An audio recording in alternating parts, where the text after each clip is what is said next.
Hi everyone, I'm back with a thought provoker.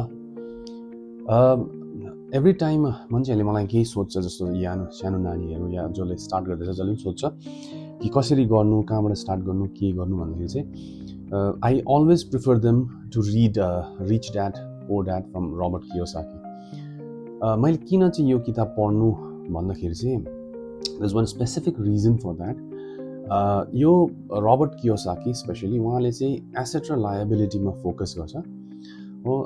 Asset र liability म त्यो accounting point of भ्यूबाट जस्तो कमर्सतिर एकाउन्ट्स कोर्सेसतिर डिफाइन गर्छ asset liability. I am not talking in that sense, but जुन प्रकारले रबर्ट कियोसाकीले डिस्क्राइब गर्नुहुन्छ, asset is something that puts money in your pocket and liability is something that takes money out of your pocket. जुन चाहिँ उहाँले कुरा गर्नुहुन्छ based on that concept म त्यो सिक्नु भन्छु नानीहरूलाई चाहिँ first, so that they can differentiate कुन चिज हामीले किन्नुपर्ने कुन चिज नकिन्नुपर्ने, कुनमाथि हामीले पैसा खर्च गर्नुपर्ने कुनमा नगर्नुपर्ने त्यो बुझोस् भनेर चाहिँ पहिला यहाँबाट स्टार्ट गर्नु भनेर चाहिँ I recommend the new commerce in this field.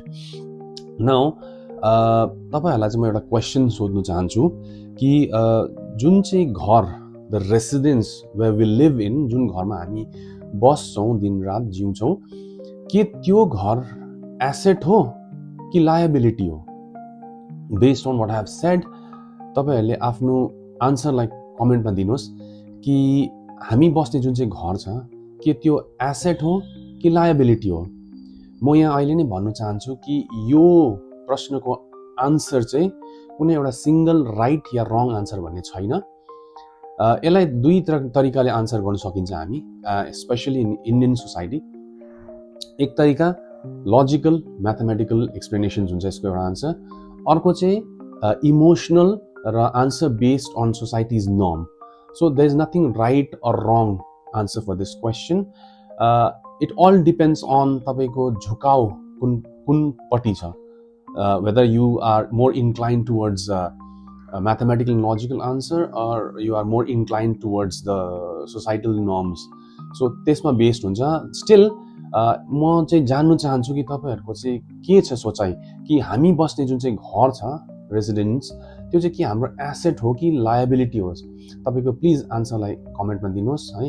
And as always please do not forget to share this so that अरूले पनि यो चिजहरू जानोस्, बुझोस्, फाइनेन्सको कम्प्लिकेसन्सहरूलाई बुझोस् है, for the better future.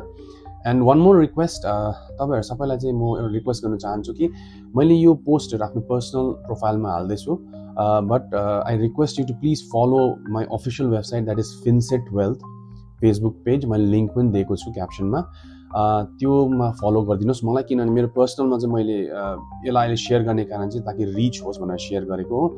But पर्सनलमा मैले यो चिजलाई सेयर गर्दाखेरि चाहिँ मेरो पर्सनल पोस्ट र यो अफिसियल पोस्ट मिक्सअप हुने चान्सेस हुन्छ. So I request you all to please follow my Finset wealth page. Thank you so much. Have a wonderful day.